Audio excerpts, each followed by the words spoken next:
എന്താ അമ്മ പറഞ്ഞത്? അവന്റെ അച്ഛന്റെ കൊലയാളി എന്റെ അച്ഛനാണെന്നോ? പറയണ്ടെന്ന് കരുതിയിരുന്നതാ. പിന്നെ നിന്റെ അച്ഛനും മുത്തശ്ശിക്കും ഒക്കെ സത്യങ്ങൾ അറിയാം. അതുകൊണ്ട് ഇനി നീയും കൂടി അറിഞ്ഞാൽ വലിയ കുഴപ്പങ്ങളൊന്നുമില്ല. നിന്റെ അഹങ്കാരത്തിന് നീ അത് അറിയണം. എന്താ അമ്മ പറഞ്ഞു വരുന്നത്? കണ്ണനും കണ്ണന്റെ അച്ഛനും കൂടി കണ്ണന്റെ ഒരു പിറന്നാൾ ദിവസം ബുള്ളറ്റ് കയറി പോകുമ്പോഴാ ഒരു ലോറി കണ്ണന്റെ അച്ഛന്റെ ബുള്ളറ്റിലേക്ക് പാഞ്ഞു കയറിയത്. ആ അപകടത്തിൽ കണ്ണന്റെ അച്ഛൻ മരിച്ചു. കണ്ണന്റെ അരയ്ക്ക് താഴോട്ട് തളരുകയും ചെയ്തു. അതൊക്കെ എനിക്കറിയാവുന്ന കാര്യങ്ങളല്ലേ. എന്നാ അവിടെ നിനക്ക് അറിയാത്തതായിട്ട് ചിലതുണ്ട്. അന്ന് കണ്ണന്റെ അച്ഛന്റെ ബുള്ളറ്റിൽ ഇടിച്ചത് നിന്റെ അച്ഛന്റെ ലോറിയാ.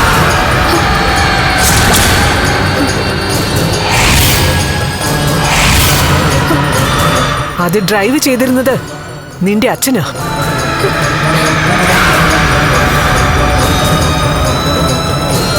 അന്ന് ആ ലോറിയില് എന്റെ മോളുണ്ടായിരുന്നു, എന്റെ ലക്ഷ്മി മോള്.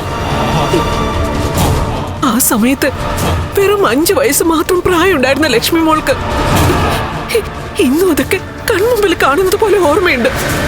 സത്യമാണോ അമ്മ ഈ പറയുന്നത്? നിന്റെ അച്ഛനും മുത്തശ്ശിക്ക് അറിയാവുന്ന കാര്യങ്ങൾ ഞാൻ എന്തിനാ ഉണ്ടാക്കി പറയുന്നത്?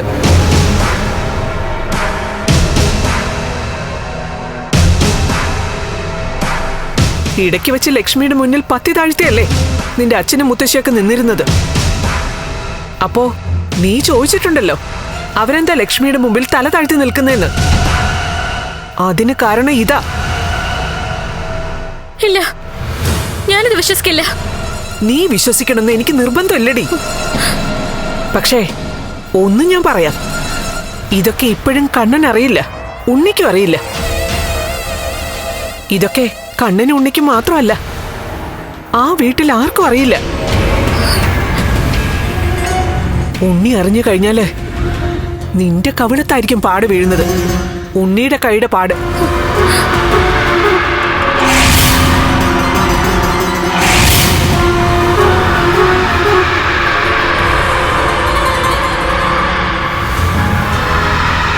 സ്വന്തം അച്ഛനെ കൊന്ന ആളിന്റെ മകളെയാ ഉണ്ണി കല്യാണം കഴിച്ചിരിക്കുന്നത്. അതേടി, കണ്ണന്റെയും ഉണ്ണിയുടെയും അച്ഛനെ കൊന്നയാളുടെ മകൾക്കൊപ്പമാണ് ഇപ്പൊ അവര് താമസിക്കുന്നതെന്ന്. അമ്മ മുൻപ് കള്ളൊന്നും പറയില്ലായിരുന്നു. പക്ഷെ ലക്ഷ്മിയുടെ കല്യാണം കഴിഞ്ഞ ശേഷം അമ്മ മറ്റൊരാളായി മാറി. അതുകൊണ്ട് സത്യം എന്താന്ന് എനിക്ക് അറിയണം. അതെന്റെ അച്ഛൻ തന്നെ എന്നോട് പറയണം, അല്ലാതെ ഞാനത് വിശ്വസിക്കില്ല. എന്നാ ചെല്ലടി, ചെന്ന് ചോദിക്ക, എന്നിട്ട് സത്യം എന്താണെന്ന് മനസ്സിലാക്ക്.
അമ്മേ, വീണ്ടും ബെല്ലടിക്കുന്നുണ്ടല്ലോ.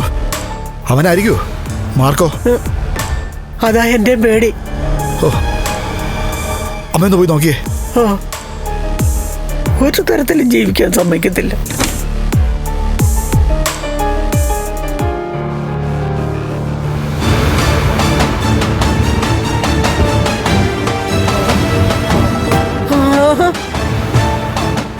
മോളായിരുന്നോ?